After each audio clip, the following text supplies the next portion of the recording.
Bonjour et bienvenue dans ce nouvel épisode des Pages du Milieu. Je suis encore et toujours avec Julien et FX. Bonjour Cyril, bonjour FX, bonjour tout le monde. Bonjour tout le monde. La semaine dernière, nos héros avaient traversé un col froid et brumeux, s'étaient fait emprisonner dans des galgales par des esprits d'anciens combattants maudits, et ne s'en étaient tirés que grâce à la puissance et à la magie d'une certaine chanson, d'un certain Tom Bombadil. Il était temps pour eux d'enfin atteindre le village de Brie pour se reposer à la fameuse auberge du Poney Fringant. Cette semaine, servez-vous une bonne pinte de bière, dégourdissez vos mollets endoloris, car nous allons passer la soirée dans cette mythique auberge. Mais attention à ne pas trop vous enivrer, les mauvaises langues et oreilles baladeuses sont légion dans ces coins reculés, et nous transportons un terrible secret. N'hésitez pas à nous suivre sur les réseaux Facebook ou Instagram, à nous envoyer un email ou un message si vous avez la moindre remarque ou une question, et aussi à nous laisser une note sur la plateforme où vous nous écoutez, si vous avez aimé votre séjour à Brie. Ne traînons plus, je vous souhaite une excellente écoute et un excellent repos. Chapitre 9. À l'enseigne du Poney Fringant. Brie était le principal village du pays de Brie, qui en comptait 4 au total. Brie, Racard, Combes et Archette. Les gens de Brie sont de nature enjouée et indépendante et sont assez accueillants, comparés au reste des grandes gens. Selon eux, ils sont les premiers habitants de la région, descendants des premiers hommes à être venus vers l'ouest, dont peu ont survécu aux troubles des jours anciens.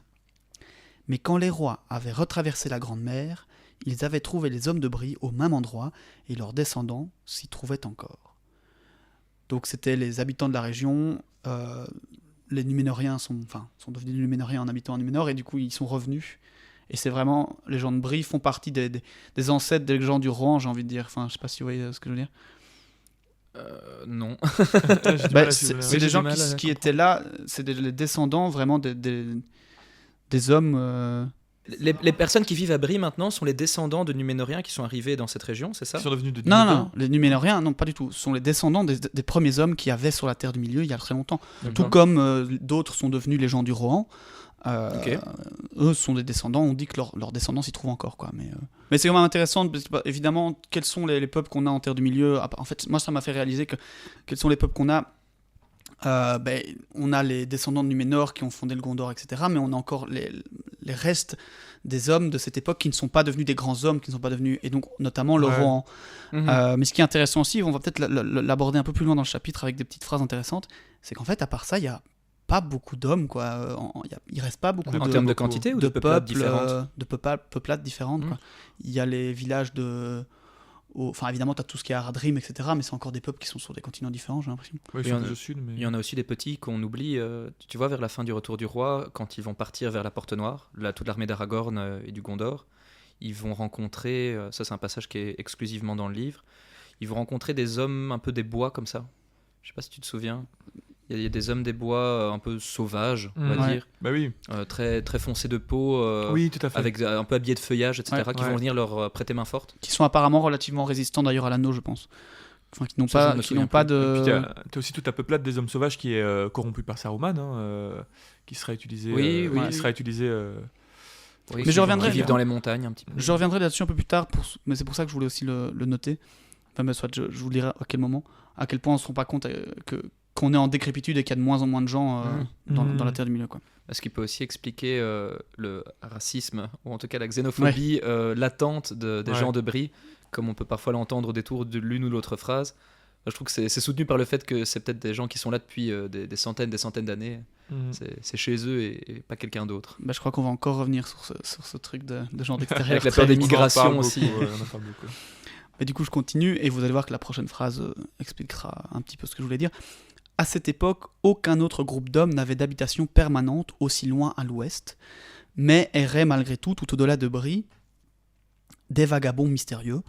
On les appelait les rôdeurs, les coureurs, et les gens de Brie ne connaissaient pas leurs origines. Ils étaient plus grands et plus sombres que les hommes de Brie, on leur prêtait d'étranges pouvoirs de vision et d'ouïe, et la faculté de comprendre les langues des bêtes et des oiseaux. Ils erraient à loisir dans les régions du sud et pouvaient même se rendre à l'est jusqu'aux montagnes de brume. Mais ils étaient désormais peu nombreux et on les voyait rarement. Quand ils apparaissaient, ils rapportaient des nouvelles de loin et racontaient d'étranges histoires oubliées auxquelles on prêtait une oreille attentive. Mais les gens de Brie ne les prenaient pas comme amis. Ouais, ça, c'est clairement du coup les Dunedins, donc les Les descendants des Dunedins, Numéroréens. Et donc on disait qu'il y avait, en fait, à l'ouest de Brie, il n'y a pas d'autres de villages ou villes d'hommes, en fait. Mhm. Il y a encore les elfes, comme on disait, on les voit depuis la comté. On voit Les tours. les tours du port gris. Mais moi, ça m'a un peu choqué. Je me dis, ouais, en fait, c'est vraiment la décrépitude de la Terre du Milieu. Il y a de moins en moins. Et avant, alors qu'il y avait tout le royaume d'Arnor au nord-ouest, etc., maintenant, il n'y a plus rien, quoi. Et tout le royaume d'Arnor est d'ailleurs devenu... donc j'ai fait quelques petites recherches sur les Rangers. Ils sont vraiment très peu. Ils sont plus qu'une trentaine, je pense, dont Aragorn et le chieftain, parce que maintenant ils s'appellent ça le chef des Dunedins. Donc il n'a même plus normalement de nom de roi ou quoi que ce soit.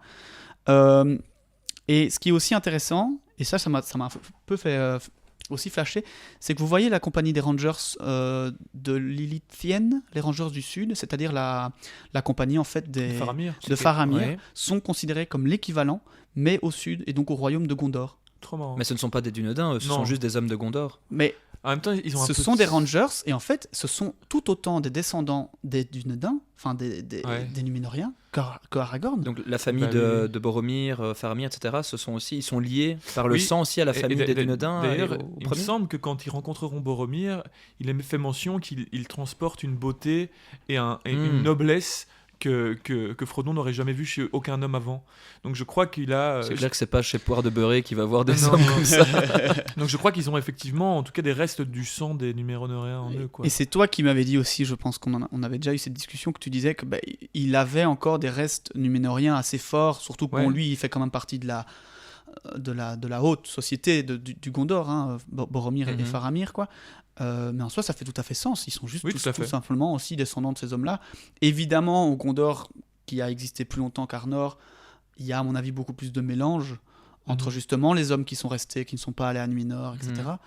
Mais en fait, c'est vrai qu'ils ont, à un certain degré, ils sont censés aussi avoir une certaine prestance. Il y avait également des hobbits à Brie, prétendant être le plus ancien établissement de ceux-ci, bien avant la colonisation du comté. La plupart vivaient à Racar et une petite partie à Brie même, sur la partie supérieure de la colline. Petites et grandes gens, comme ils se nommaient entre eux, s'entendaient bien. C'était le seul endroit au monde avec une telle cohabitation. Les gens de Brie s'occupaient généralement de leurs affaires et de leurs 4 villages, voyageant rarement. Quelques hobbits allaient parfois au pays de Bouc et un rare bousseron ou touc téméraire faisait le chemin inverse vers le poney fringant.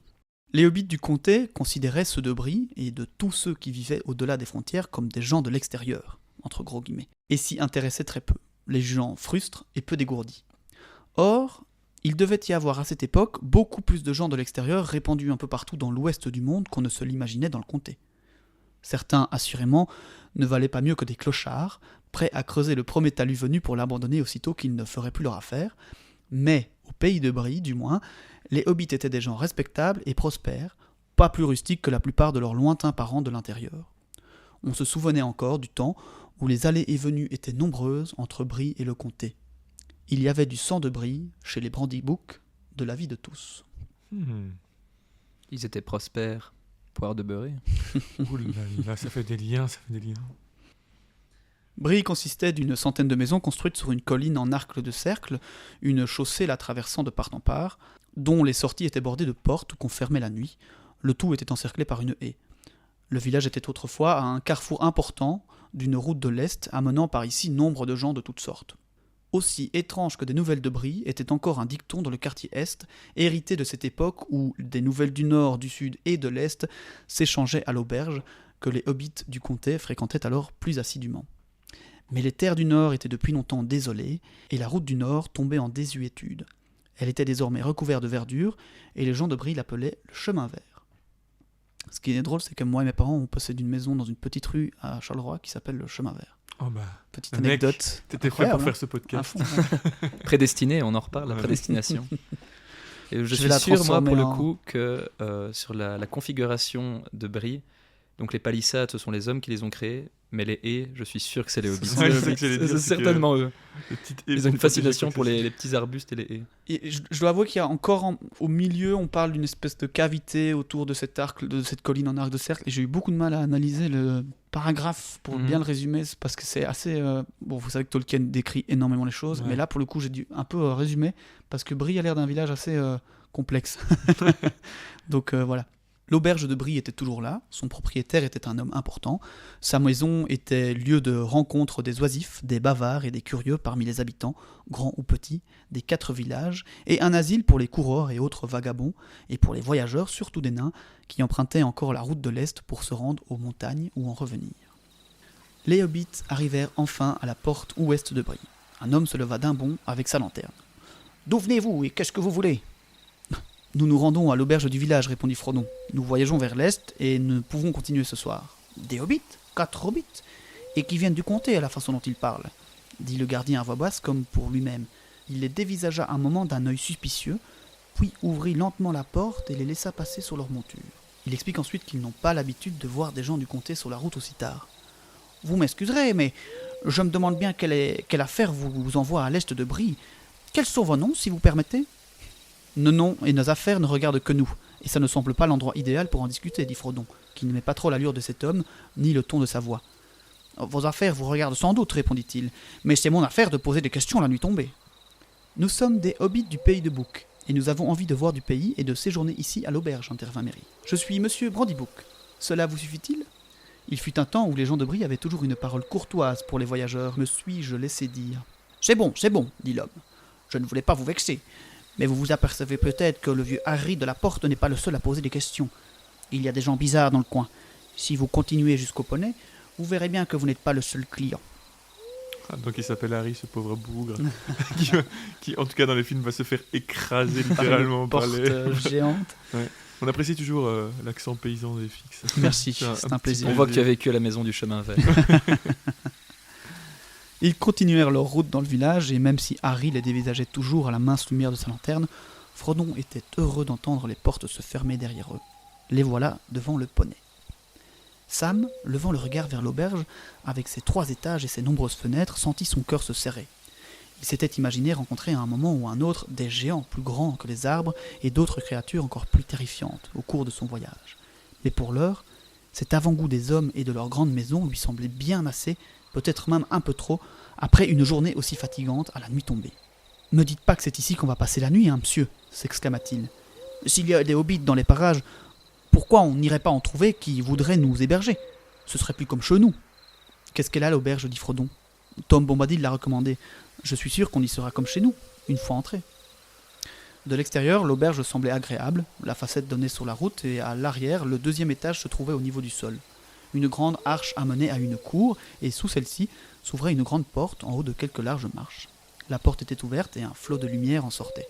Au-dessus de l'arche se trouvait une lampe, sous laquelle se balançait une grande enseigne au poney blanc et gras dressé sur ses pattes de derrière. Sur le linteau de la porte se lisait une inscription en lettres blanches « Le poney fringant, chez Prosper Poire de Beurré ». De l'intérieur sortait un bruit de chansons aux nombreuses voix. Ils descendirent de leur poney tandis que la chanson prit fin et fut suivie par de maints rires et applaudissements. Frodon s'avança et manqua de se cogner contre un homme court et gras, au crâne chauve et au visage rubicond. Il portait un tablier blanc et se hâtait d'une porte à l'autre avec un plateau chargé de chopes remplis à ras-bord. Pourrions-nous commença Frodon. Une petite minute, je vous prie, cria l'homme par-dessus son épaule, disparaissant dans un brouhaha de voix et un nuage de fumée. Un instant plus tard, il ressortait s'essuyant les mains sur son tablier. « Bonsoir, petit maître. Que cherchez-vous, dites-moi » Des lits pour 4 personnes et de la place pour 5 poneys à l'écurie, si possible. Vous êtes monsieur Poire de Beurré ? C'est exact. Mon nom est Prosper. Prosper Poire de Beurré, à votre service. Vous êtes du comté, hein ? Fit-il. Et soudain, il se tapa le front comme pour se rappeler quelque chose. Des hobbits, s'écria-t-il. Voyons, à quoi ça me fait penser ? Puis-je vous demander vos noms, monsieur ? Monsieur Took et monsieur Brandybook, dit Frodon. Et voici Sam Gamgee, mon nom est Sous-Colline. Bon, tant pis, fit monsieur Poire de Beurré. C'est reparti. Mais ça me reviendra quand j'aurai le temps de réfléchir. Je suis débordé, mais je vais voir ce que je peux faire pour vous. C'est pas tous les jours qu'on reçoit des gens du comté. Je m'en voudrais de ne pas vous faire bon accueil. Mais il y a déjà tant de monde ici ce soir, comme on n'en a pas vu depuis belle lurette. C'est tout l'un ou tout l'autre, qu'on dit à Brie. « Hé Nob !» cria-t-il. « Où es-tu, espèce de vieux lambin aux pieds laineux ? Nob ! J'arrive, monsieur, j'arrive !» Un hobbit au trait enjoué jaillit d'une porte et, apercevant les voyageurs, s'arrêta net et les dévisagea avec grand intérêt. « Où est Bob » demanda l'aubergiste. « Aucune idée ? Alors trouve-le, et que ça saute. J'ai pas 6 jambes, et j'ai pas 6 yeux non plus. Dis à Bob qu'il y a 5... Dis à Bob qu'il y a 5 poneys à mettre à l'écurie, qu'il s'arrangera pour trouver de la place. » Il expliqua alors qu'il ne pourrait pas les loger si ce n'était pas pour le fait qu'ils ont, aux poneys, des chambres à taille de hobbit, au rez-de-chaussée, avec des fenêtres rondes comme ils préfèrent. Il les amena ensuite dans un charmant petit salon. Il partit enfin, les laissant assez essoufflés. Il semblait capable de produire un flot interminable de paroles, tout occupé qu'il fût. Il les avait amenés à une petite pièce bien douillette, un petit feu vif brûlait dans l'âtre, des fauteuils bas et confortables étaient installés devant. Il y avait aussi une table ronde, déjà recouverte d'une nappe blanche, sur laquelle était posée une grande cloche à main. Mais noble serviteur hobbit arriva en trombe bien avant qu'ils aient songé à la sonner. Il apportait des bougies et un plateau rempli d'assiettes. « Prendrez-vous quelque chose à boire, mes bons maîtres » demanda-t-il. « Et vous montrerai-je vos chambres pendant qu'on prépare à souper ?» Non, peut-être. À être accueilli comme ça au poney fringant, on comprend pourquoi il s'appelle le poney fringant. Ça donne faim quand même, le Seigneur des Anneaux. Hein. Et soif. Oui, Ouais. très soif. Mais tu as encore ce truc, même si la suite va être quelque peu plus stressante pour nos comparses, tu as encore ce truc de la porte ouverte, de la lumière qui sort, ouais, les toujours, chants, les rires, et en fait, bah, t'as envie d'y être, t'as envie d'y rentrer, quoi. Tu sens Ouais. que c'est Chaleureux. un endroit de... Mais malgré tout, tu sens que le Protégé, danger quoi. se rapproche. Hein. Ouais. Les moments de répit, de nourriture et de chaleur, ils sont là, mais à chaque fois, le danger est de plus en plus proche. Ouais.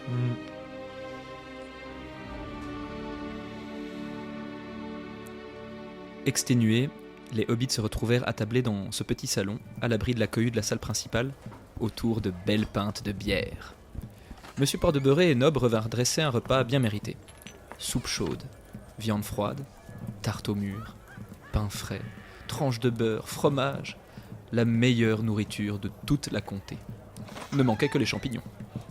Cet excellent repas était le dernier obstacle à la confiance de Sam en cet établissement qui se dissipa bien vite, la qualité de la bière aidant. On remarque encore une fois que Sam, eh bien, c'est toujours celui qui est le plus à se méfier des étrangers ou de ceux qui veulent venir en aide à la compagnie. Il est vigilant, mais pas infaillible.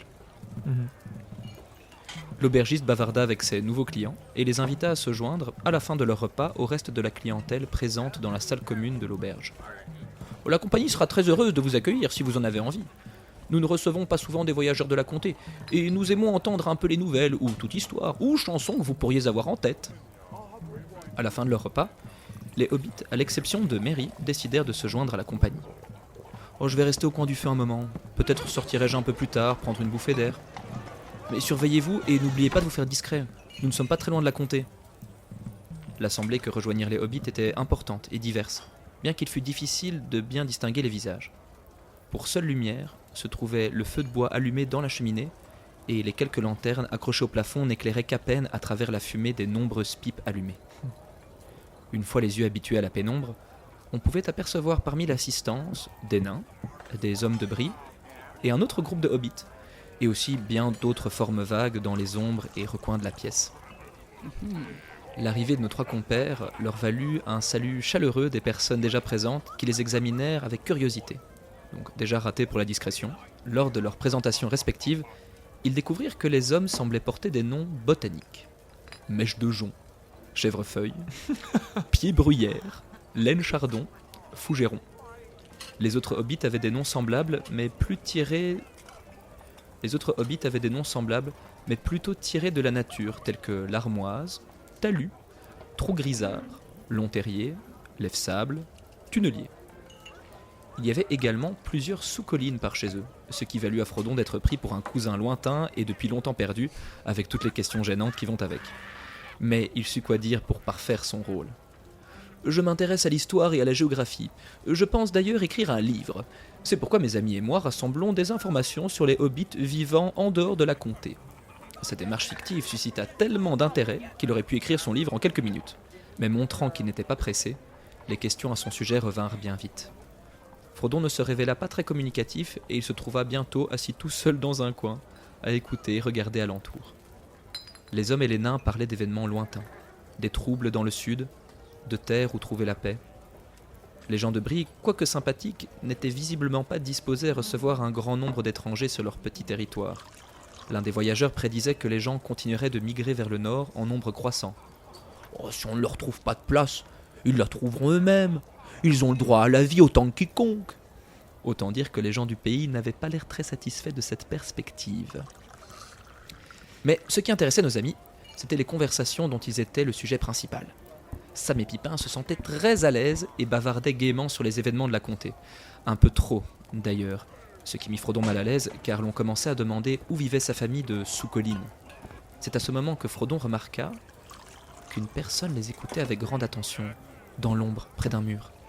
Un homme basané, à l'air étranger, encapuchonné dans un manteau de lourd drap vert foncé, sali par le voyage, les jambes étendues aux bottes plaquées de boue, et qui avait devant lui une grande chope, tout en fumant une pipe curieusement sculptée. En dépit du capuchon qui couvrait d'ombre sa figure, et à mesure qu'il observait les hobbits, Frodon distinguait la vive lueur de ses yeux. Ce dernier murmura à l'aubergiste. « Qui est-ce là-bas » ? Lui ? Je ne sais pas exactement. C'est un de ces types qui vagabondent, les rôdeurs qu'on les appelle. Bon, il parle rarement. Non pas qu'il ne sache pas raconter une excellente histoire quand il lui en prend la fantaisie. Non, il disparaît pendant un temps et puis il ressurgit. Il a fait pas mal d'allées et venues le printemps dernier, mais je ne l'ai pas vu par ici ces derniers temps. Bon, comment il s'appelle, je ne l'ai jamais entendu dire. Mais on le connaît par ici sous le nom de Grand Pas.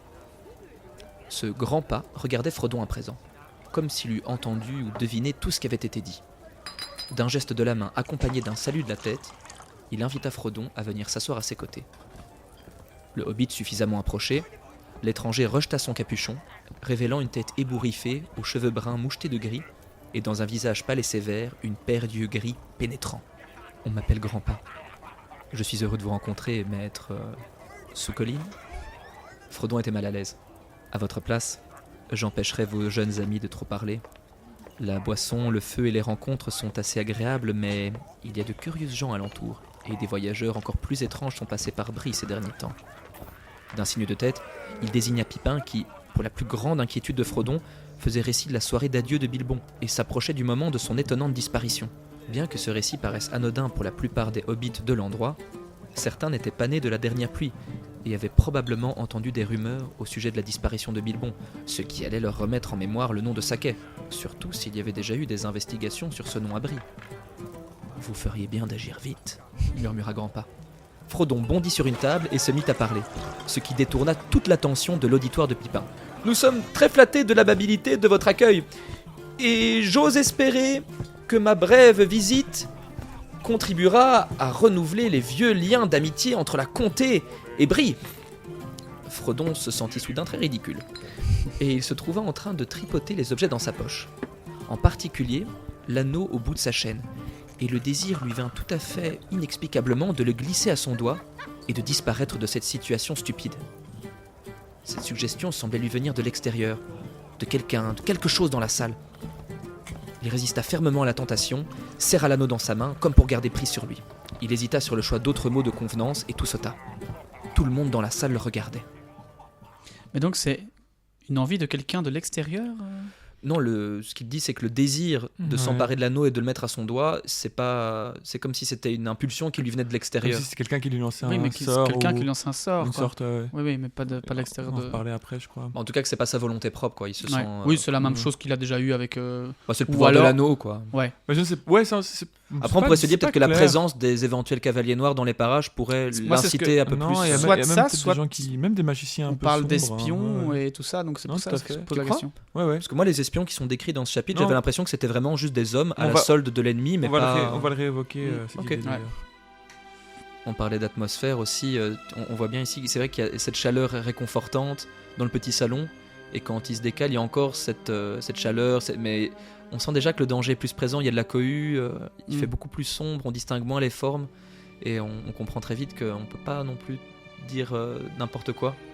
Ça peut très vite sortir et se retrouver dans des oreilles malveillantes. C'est clairement pas du niveau de Creux le Cric ou, Non. ou chez Tom Bombadil, quoi. Mais Tous les voyageurs se mirent à crier « Une chanson ! Une chanson !» Frodon resta un moment bouche bée, puis en désespoir, il entonna une chanson ridicule que Bilbon avait lui-même composée et dont il était d'ailleurs plutôt fier. La chanson parlait d'une auberge, et c'est sans doute pour ça que Frodon s'en rappela à ce moment-là. Elle parlait aussi d'un chat, d'un aubergiste qui était violoniste, ainsi que tout un tas d'animaux capables de danser, de sauter et de faire le poirier. Malgré sa gêne palpable, Frodon arriva au bout du long texte et s'ensuivit de bruyants applaudissements.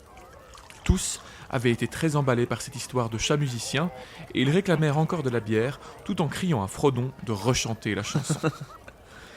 Ils lui firent d'ailleurs boire de la bière aussi, et enivré par tous ces encouragements, et pas seulement, Frodon se remit aussitôt à chanter, accompagné de toute la compagnie. Mais cette fois-ci, il se laissa emporter et commença à cabrioler sur la table, et puis, arrivé à un vers qui parlait d'une vache bondissante, il bondit lui aussi en l'air, bien trop énergiquement, car il retomba, boum, dans le plateau rempli de chopes, glissa et déboula la table avec fracas dans un vacarme, un boucan épouvantable. Tous ouvrirent grand la bouche de rire, mais d'un coup, ils s'arrêtèrent, avec stupeur. Le chanteur avait disparu. Évanoui, purement et simplement. Tout le monde s'écarta vite de Pipin et de Sam, qui se retrouvèrent maintenant seuls dans un coin. De toute évidence, ils étaient considérés maintenant comme des compagnons d'un magicien potentiellement dangereux.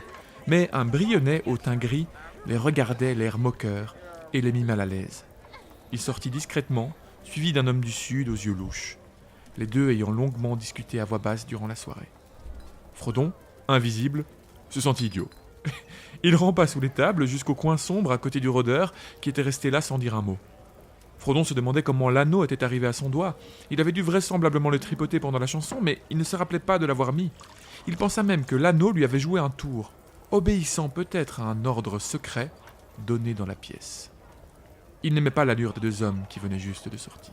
Donc voilà, il y a quand même cette idée d'une possible magicien noir un peu proche des arts du Mordor, peut-être. Des occultistes. Ouais, peut-être. Qui pourrait d'une certaine manière avoir une influence sur le pouvoir de l'anneau. Je ne savais pas que ça existait en fait dans l'univers de Tolkien. C'est pas tellement expliqué, mais c'est quand même étrange que ce soit évoqué comme ça deux fois. Ouais. Il y a vraiment. Surtout qu'on n'arrête pas de parler depuis le début de notre lecture qu'il y a une présence magique beaucoup plus forte que ce qu'il y a dans les films. Ouais, Donc en fait, il y a beaucoup plus de terres, d'animaux qui parlent, de trucs. Donc moi, ça m'étonnerait pas du tout qu'il y ait plein de personnages avec des capacités. Ce ne sont pas des personnages aussi puissants que Gandalf, mais Non. ils sont imprégnés de magie, quoi. Oui, ce sont en l'occurrence des hommes, mais un peu magiciens. Oui, Ouais, ou alors ouais. qui lisent des vieux grimoires de Mordor. Je suppose que ça doit exister, des arcanes un peu noirs. Tu vois. Ça doit exister. Si on s'en réfère à certaines productions, Bon, séries On parle pas et de ça, autres. Passons à autre chose. Alors, dit le rôdeur quand Frodon retira enfin son anneau de son doigt, pourquoi avoir fait ça? C'était pire que tout ce que vos amis auraient pu dire. Vous avez vraiment mis le pied dans le plat. Ou devrais-je dire, le doigt. Je ne vois pas de quoi vous parlez, dit Frodon agacé et affolé. Bien sûr que si, répondit le rôdeur. Mais attendons que le calme soit revenu. À ce moment-là, j'aimerais vous parler en privé, monsieur Saquet. À quel sujet demanda alors Frodon, qui ne releva pas l'utilisation soudaine de son véritable nom. Une affaire importante. Vous pourriez apprendre quelque chose d'utile, dit le rôdeur. Entre-temps, un débat allait bon train devant la cheminée. Monsieur Poire de Beurré était venu s'interposer et essayait maintenant de suivre plusieurs récits contradictoires. « Il a disparu comme de la fumée !» disaient certains. Mais Monsieur Poire de Beurré était difficile à convaincre, et il maintenut qu'il devait y avoir un malentendu. « Bien sûr qu'il y a un malentendu !» s'exclama Frodon en réapparaissant devant les yeux troublés de l'assemblée. « J'étais simplement allé échanger quelques mots avec le rôdeur là-bas. » Il s'avança dans la lueur du feu, mais la plupart des gens reculèrent instinctivement. Ils ne furent pas satisfaits de son explication, comme quoi il aurait rampé rapidement sous les tables au nez à la barbe de tous. Bientôt, dans des murmures soupçonneux et des regards maladroits, la salle se vida, et il ne resta plus que le rôdeur toujours assis, que personne ne remarqua. Monsieur Poire de Beurré ne semblait pas du tout fâché, mais se permit de rappeler à Frodon qu'à l'avenir, il devrait faire attention aux choses bizarres qu'il pourrait faire. Après tout, par ici, les gens n'aimaient pas tellement ce qui sortait de l'ordinaire. Bon, ça, on commence à le comprendre. Après s'être excusé et assuré à Monsieur Poire de Beurré que plus rien de semblable ne se reproduirait, Frodon entreprit de monter dans sa chambre. Mais l'aubergiste l'arrêta. « Avant que vous partiez, Monsieur Sous-Colline, j'aimerais m'entretenir avec vous en privé. J'espère que vous ne le prendrez pas mal, mais j'irai vous voir dans votre chambre si vous êtes d'accord. »« Certainement, dit Frodon. » Mais son cœur se serra. Il commençait à croire que même la figure ronde de Monsieur Poire de Beurré pouvait cacher de sombres desseins.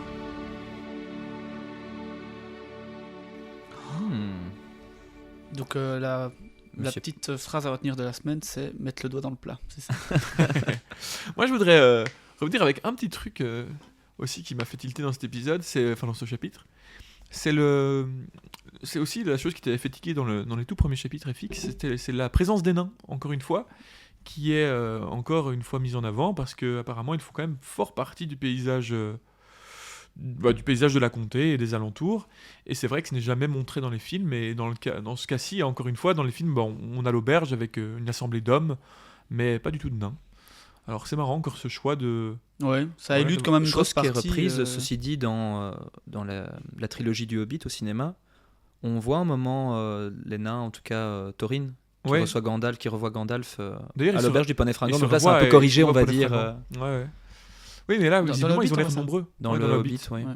Là, ils ont l'air nombreux, et il est même dit qu'ils sont même plus nombreux que les hommes, quoi. Donc, Mais moi, ce que je me demande, du coup, quand tu évoquais le fait qu'il passait pour retourner vers les montagnes, il passait par Brie, je me demandais, du coup, mais d'où viennent-ils à ce moment-là? Est-ce qu'il y a une mine ou des endroits où ils font du commerce dans les parages? Ben, même si Erebor a été récupéré 60 ans plus tôt, enfin non, même 78 ans plus tôt que les événements qu'on est en train Mhm. de lire maintenant, étant donné qu'ils ont perdu pendant plusieurs centaines d'années, ou plusieurs, du moins douzaines, enfin je sais pas combien de temps, ils ont perdu leur maison, les nains sont devenus très forts, Nomades, un des peu. nomades, quoi. Mhm. Donc je crois qu'il y a toujours ce côté très fort commerce, où on va d'une ville à l'autre travailler sur tel truc, même si, bon, techniquement, ils ont récupéré Erebor, il y a encore les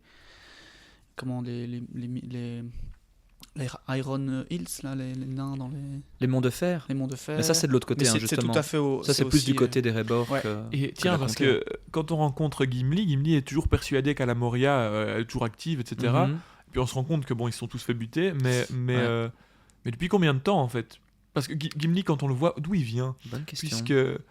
Puisque il a l'air d'être de pas du tout être au courant que son cousin et la Moria se sont fait massacrer. Et quand il rentre dans la Moria, ça a l'air d'être depuis quand même un petit bail, quoi. C'est tous des squelettes Ouais. assez en Gandalf, état il sait déjà décomposition qu'il y a- avancée. Je pense avoir déjà lu quand même que ça fait quelques années que la Moria a été. Je vais essayer de regarder. C'est marrant Trouver les dates. que ce soit plusieurs années et que Gimli ne soit pas au courant. Je pense déjà aussi qu'il y a une chose Même qui que fait Gandalf, que, ça leur côté nomade, ça peut expliquer ceci. Le fait aussi que les nains n'ont pas la même longévité que des hobbits ou que des hommes. Je crois qu'ils ont quand même une assez longue vie, les nains. Oui, oui, oui. Donc peut-être que pour eux, tu vois, le temps est aussi différent. Peut-être que pour eux, 2-3 ans, c'est comme Peut-être. 2-3 mois à notre échelle. Tout à fait. Donc il pourrait expliquer qu'il n'ait pas vu ses cousins depuis si Mais longtemps. attends, Mais Gandalf, ceci dit, est au courant. Je pense qu'il a déjà pressenti que tout le monde était ouais, mais il mort est en pas au Moria. courant, il a pas encore été voir, donc Il ne sait pas qu'il y a un Balrog qui s'est réveillé, mais il sait très bien qu'il y a quelque chose de sombre qui règne Oui, il a là-bas. peur. Il a peur, ouais. Et il ne le craint pas pour rien. Gimli vient de Lonely Mountain, la montagne Solitaire. solitaire. Donc c'est Erebor, quoi. Il vient de là-bas. Ouais. Ok. Il vient d'Erebor, ouais. Bah oui, c'est le neveu de. Non, c'est le fils d'un des compagnons de Thorin, c'est ça? Ouais. Mais du coup, c'est marrant. Donc, Erebor n'avait pas de. Gloin, c'est ça, Gloin. C'est le Ouais, fils de Gloin. C'est le fils de Glóin. D'ailleurs, petite parenthèse, mais il a aussi le titre de. Attendez, je suis pas sur la bonne page. Il a le titre de Lord of the Glittering Caves. Mhm. Et les Glittering Caves, je sais pas c'est quoi le nom en français, c'est les fameuses caves qui a. Bah, c'est les caves de Mithril Ah, oui, alors. oui. Non, ce sont, Ou celles de- ce sont les caves au gouffre de Helm. Oui, c'est tout à fait. Ah oui, Oui, tout à fait, ça, oui, c'est- parce qu'elle brille. Et ça, c'est quelque chose qu'il montre à Legolas. Et d'ailleurs. Oui, d'ailleurs, ils se sont promis d'y retourner après ils les. sont Il exactement. retourne au gouffre de Helm et oui. Ils sont promis à la fin de toute cette aventure de retourner ensemble, voir ces fameuses caves qu'ils ont trouvées magnifiques. Et Legolas va Ouais. l'amener dans le royaume des, Oui, du des coup, elfes, ouais, je crois ce aussi. sera le pour, seul nain chacun se à- ramène à un ouais. endroit. Et donc il a pris le titre de. Mais ça, on y reviendra du coup. Oui, ça c'est quelque chose qui est Livre complètement. C'est quelque chose qui n'est pas évoqué du tout dans les films, c'est qu'effectivement il y a ces caves qui sont possédées par des nains au gouffre de Helm. Et je Ah, vous- attends, ah, elles sont possédées par les nains. Bah, Moi, je pensais que c'était juste une manière poétique de dire que les caves brillaient parce qu'il y avait toutes ces pierres qui luisaient dans. Moi, je pense qu'on lui a donné ce titre parce qu'il Ah, est tombé par après. amoureux et qu'il Ah, a, d'accord, et qu'il ok. a Excuse-moi, lui-même oui, pris, c'est ça. pris Ce part à la sera bataille. après. Oui. Et d'ailleurs, je vous ai envoyé cette vidéo récemment. On ne voit pas grand-chose, mais où il y avait potentiellement. Peter Jackson avait justement fait. Bon, le prologue étant déjà très long, mais il avait tourné des passages où il retournait avec Legolas. Ah, il avait Hmm. tourné ça. Il a en tout cas tourné quelques images, peut-être pas tout, mais je vous avais envoyé ça. Ouais, il y a plein de trucs qui ont tourné que j'ai Ouais, même ouais, des ouais. batailles entre Mais il avait Éowyn tourné Éowyn et les- des Uruk-hai dans les les Uruk-hai, les ouais. cavernes Ouais, du gouffre de Helm. Ouais, plein de trucs. Donc voilà, la présence des nains. Mais oui, c'est sûr. Mais alors, pour savoir d'où ils viennent et où ils vont, c'est vrai que... Bah ouais, moi je me dis Mais c'est je pense que c'est- potentiellement du commerce alors, parce qu'il n'y a pas de mine dans le coin ou dans Ouais, l'endroit où mais ils la vivent Moria n'étant plus d'ailleurs, comme occupés. on le disait, occupée active. Mais elle est bloquée, qui plus est. Enfin, c'est vrai que des nains pourraient y rentrer encore s'ils connaissent le mot de passe, mais Et c'est vrai que elle est bloquée. il faut savoir que la porte de la porte ouest, Mhm. la porte de Durin, je pense, qu'elle s'appelle comme ça, est fermée. Donc peut-être qu'il n'y a plus qu'un. Donc c'est peut-être pour ça qu'on n'a pas vraiment toutes les informations. Enfin, que ça fait 30 ans ou plus que l'information qu'en fait la Moria est tombée n'est pas tombée. Parce que si on a tous ces nains qui sont nomades, etc., Mhm. on pourrait croire qu'ils vont à la Moria régulièrement. C'est pas très loin, hein. En plus, la Moria de Et puis ça a l'air d'être... c'est gros, tu vois, c'est une Ouais, grosse ouais. civilisation Mhm. naine. Bah, donc, c'est une cité souterraine, carrément. mais une énorme cité, quoi. C'est sûr que Très la importante. série, je trouve, on avait dit qu'on n'en parlerait pas, mais elle arrive, je trouve, assez bien à rendre ça. Le fait que c'est... Il y a une vraie vie, tu vois, dans le film. Ouais, ouais. Moi, C'est vu vrai. qu'évidemment c'est désolé et c'est que des cadavres, j'ai l'impression que c'était plus vraiment juste un chantier de travail, mais très très Non. grand, et qu'il y avait beaucoup plus de zones naturelles non travaillées par l'homme dedans. Alors qu'en fait, dans la série, tu te rends compte que c'était vraiment une cité. Ouais, c'est vrai que dans Seigneur des Anneaux, tu vois que des vieux Ouais. escaliers abandonnés. Il fait très sombre, donc tu distingues pas trop ça. Après, t'as l'énorme salle magnifique. Bien sûr, ouais, mais qui est vide, ceci dit. Mais qui est vide, Il y a des immenses colonnes qui s'étendent à Mais j'ai perte de vue. toujours mais trouvé c'est vide. ça une espèce de facilité, enfin le fait que la CGI, enfin les effets spéciaux soient déjà suffisamment compliqués que c'était pour eux peut-être compliqué de rajouter des petites tables un peu partout. Oh, bien tu sûr. vois. Bah, Et moi, je trouve que c'est que encore plus c'était beau un peu- ainsi, justement. C'est encore Ouais, plus mais je trouve que magnifique ça d'après enlève moi. le fait que c'était censé être habité à un moment. Quoi. Après, tu peux te Ça enlève raconter ce un que peu tu de- veux. Il y a des Oui, orques oui, qui oui. sont là depuis plusieurs années. Ils ont pu tout prendre, tout utiliser, Ouais. s'installer dans des trous comme ils aiment le faire. Mais du coup, donc là on est bien d'accord, on est en 3018. Hein. Ouais. Oui, les événements. tout à fait. Voilà. Le troisième âge. Et donc Khazak Doom serait complètement tombé en 2994. Ah ouais, donc Ah oui, il y a bon longtemps, gros il y a un bail, quoi. quoi. Donc bah, il y a 20 ans. 20 ans, c'est pas énorme hein, quand ça te prend probablement un an de faire Erebor à la Moria, tu vois. Je veux Ah. dire, c'est pas gigantesque. Et Balin a Un justement... an, Erebor à la Moria? Non, mais non. Non, Si, bah, un peu moins, mais ça te prend quand même quelques mois, quoi. Je veux Ouais. dire, Erebor Moria, ça doit prendre... quelques mois, Tu non. vois Bah, ça prend plus de temps dans les livres que dans les films. Ouais. C'est haut, quoi. Ouais. Enfin, tu vois. Les voyages même sont si ça longs, te hein. prend 3-4 mois, Ouais, je veux dire, c'est c'est vrai. pas des trucs... Enfin voilà, c'est un peu... Mais en tout cas, voilà, Balin a essayé de récupérer la Moria en 2989. On sait qu'ils se sont fait malheureusement énormément attaquer et ils sont complètement tombés en 2994 parce qu'il y avait trop de... Ah oui, ça fait un bail. Waouh. Ouais. Donc ça fait... Donc c'était même avant que Frodon hérite de l'anneau, alors. Ouais. Ouais. Donc avant que Juste toute avant. cette course s'enchaîne aussi. Donc c'était Juste même pas avant. forcément lié à ça. Enfin, c'était lié au regain de force de Sauron, certainement. Je fais une petite... Enfin maintenant je pense qu'on a fini sur les nains, mais je reviens avec les fameux Rangers of the South, les Rangers du Sud. Ce sont Oui. les Rangers de l'Ithilienne. Oui. Donc voilà, j'avais fait une petite erreur tantôt. Comme ça on est bon sur les noms. Ouais, moi je voulais aussi revenir sur des commentaires qu'on a reçus par rapport à un épisode encore plus éloigné pour le coup, mais On pas- revient un peu tardivement tardivement, dessus, mais- mais ça, c'est les aléas des enregistrements. Voilà, faut le comprendre en fait. Parfois on enregistre des épisodes, plusieurs épisodes en une journée, puisque pour Parce qu'on travaille. Voilà, parce qu'on travaille et qu'on a besoin de s'organiser. Donc parfois on revient un peu plus tard sur certains épisodes. Mais donc vous étiez nombreux à être revenus sur notre question, parce qu'on se demandait s'il y avait possiblement des Ents dans la vieille forêt que les Hobbits ont traversé un peu plus tôt dans leur aventure, hein, donc là où ils ont rencontré le vieux Saul méchant. Et nous on se demandait s'il y avait encore des Ents, parce que c'était pas vraiment précisé.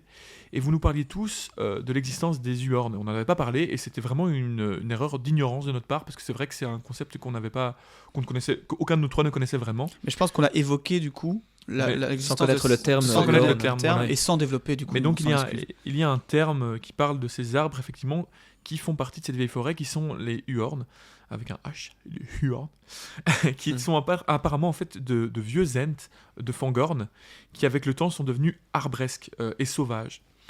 Donc ils peuvent encore toujours parler, se déplacer à très grande vitesse, et ils peuvent communiquer avec les autres Ents, mais ils sont devenus... En fait, Julien, tu le disais un peu d'une certaine manière, tu l'avais dit, tu avais dit que c'était possiblement des Ents qui étaient devenus... qui étaient fatigués, qui avaient pris une apparence plus arbresque. Ouais. C'est presque ça, effectivement. C'est pas qu'ils sont plus fatigués, mais ils sont tellement vieux ils ont pris une apparence plus d'arbre et moins humanoïde. Après, tu dis qu'ils peuvent se déplacer à une très grande vitesse. On est quand même sur une vitesse d'arbre. Hein. Eh ben non, c'est pas vrai. Ah oui? Ils peuvent se déplacer bien plus vite que des arbres parce que... Mais moins vite que des hobbits. Moins vite que... Ben, en fait, Même pas. C'est pas tellement déterminé, mais en fait, il faut savoir que les Huorns sont les arbres les plus agressifs, les Ents les plus agressifs. Ouais. Il est même dit que Silvebarb lui-même n'ose pas les rencontrer sans la présence d'autres Ents. Ils ont une colère en eux qui est bien plus grande que les Ents envers tous les gens qui les ont abattus, mais surtout les orques.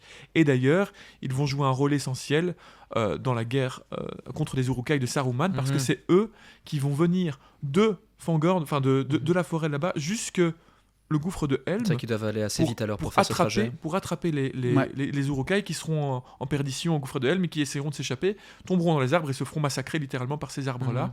Donc en fait, ils peuvent se déplacer extrêmement vite et on les voit d'ailleurs dans le film Repartir. Ils ont vraiment un mouvement comme ça. C'est peu clair dans le film, je trouve, mais c'est on montré, est mais je obligé. trouve que c'est pas très clair. Bah, il y a une forêt là où il n'y avait pas de forêt 30 secondes avant. Ouais, donc, Mais si tu regardes distraitement la première fois, tu captes pas forcément. ouais, Tu pourrais peut-être. imaginer qu'ils sont passés par une forêt avant. Mais... Ouais. Mais donc, et d'ailleurs, il est dit que devant cette nouvelle apparition de cette forêt au gouffre de Helm, il y a beaucoup de Rohirrim, donc les habitants du Rohan, qui crurent à la magie, alors que avant ça, ils étaient peu au courant que ça existait. Donc il y a quand même, voilà, encore cette idée qu'il y a quand même des parties de la Terre du Milieu qui sont très découpées, ils ne sont pas au courant de tout. Et donc voilà, désolé donc de notre ignorance par rapport à ça, on se corrige. Donc effectivement, ce sont bien des Huorns qui sont dans la vieille forêt, de vieux Ents devenus un peu vengeurs et très dangereux. Et toujours pas de nouvelles des femelles Ents, malheureusement. Non, malheureusement. Non, toujours pas. Et du coup, il y a encore bien une nuance avec les arbres normaux. Il y a bien Oui, des tout à arbres simples qui ne bougent pas, qui parlent pas. Ouais, bien sûr. Oui, c'est des arbres. Ouais. Voilà, un chêne, quoi. Un noyer. peuplier. Moi, je voulais ajouter encore une petite remarque par rapport à un commentaire qu'on a reçu suite à l'épisode sur Tom Bombadil. Donc on a beaucoup théorisé sur qui était Tom, on a un peu exploré tout ça. Et il y avait une personne qui avait commenté, je suis désolé, j'ai oublié son prénom, qui avait commenté sur Facebook en nous disant qu'il avait lu cette information qui dirait que Tom Bombadil en fait serait une sorte de matérialisation d'un des jouets d'enfance de Tolkien qu'il avait lorsqu'il était en Afrique du Sud dans sa jeunesse, et que c'était une explication des fameux « j'étais là avant les premières pluies, avant l'ombre du Mordor, etc. » Et je trouve que, enfin moi c'était une inspiration / théorie qui me plaisait énormément. Je trouve que c'est très très beau et que ça se complète bien en fait, de se dire que c'est une petite part d'enfance de Tolkien qui revient là, qui est pure... Ouais. C'est poétiquement tout aussi beau que le fait que ce soit la personnalisation de la Et musique. les deux vont bien ensemble. Les deux n'enlèveraient rien, pourquoi pas. Ouais. Mais en fait, c'est ça. Mais comme on le disait la dernière fois, on pense globalement, tout le monde s'accorde un peu à dire que Tom Bombadil n'a pas de réelle explication et que toutes les théories qu'on peut faire, c'est simplement des théories qu'on fait en tant que fan et on a envie d'essayer de trouver une explication. Mais même si, moi j'adore la théorie du fait que ce soit l'incarnation de la musique, parce qu'elle tient et qu'elle est belle, je pense que même Tolkien lui-même avait cette idée qu'il était inexplicable, Tom Bombadil, et que finalement c'était un personnage qui était un peu hors de l'œuvre et qui mais d'ailleurs, en représentait, parlant de hors de l'œuvre, on n'avait pas parlé de cette théorie, je pense, mais moi j'en avais entendu aussi une autre qui vient de me revenir, comme quoi il serait une incarnation du lecteur ou tu vois, mais c'est quelque chose ça, comme ça. quelque chose qui n'est, voilà, même une incarnation de Tolkien De lui-même, ouais, c'est ça, ouais. C'est- Et bien voilà, nous voilà déjà arrivés à la fin de cet épisode, plutôt reposant, hein, mais en même temps un peu inquiétant. La semaine prochaine, nous continuerons dans cette auberge notre aventure, et nous assisterons à une discussion pour le moins passionnante entre un certain rôdeur, qui va peut-être se révéler à nous ou non, et les hobbits, et aussi une discussion entre Monsieur Poire de Beurré d'ailleurs. qui va se faire taper sur les doigts. Voilà. N'hésitez toujours pas à nous envoyer des questions ou des remarques. Vous êtes nombreux à commenter les posts qu'on fait chaque semaine quand les épisodes sortent. C'est une très bonne manière de communiquer avec nous. N'hésitez pas à nous envoyer aussi des messages privés si vous le voulez, ou alors des emails si vous voulez développer plutôt un point. Vous l'avez déjà fait, c'est toujours intéressant pour nous, ça nous fait réfléchir et ça nous donne des idées pour la suite. Voilà, n'hésitez pas non plus encore, comme je le répète, à vous abonner sur les réseaux sociaux et à nous laisser une note si vous avez apprécié l'épisode. La semaine prochaine, nous serons de retour avec vous. nous vous souhaitons donc une bonne semaine. Bonne semaine à tous, au revoir. À bientôt. Salut.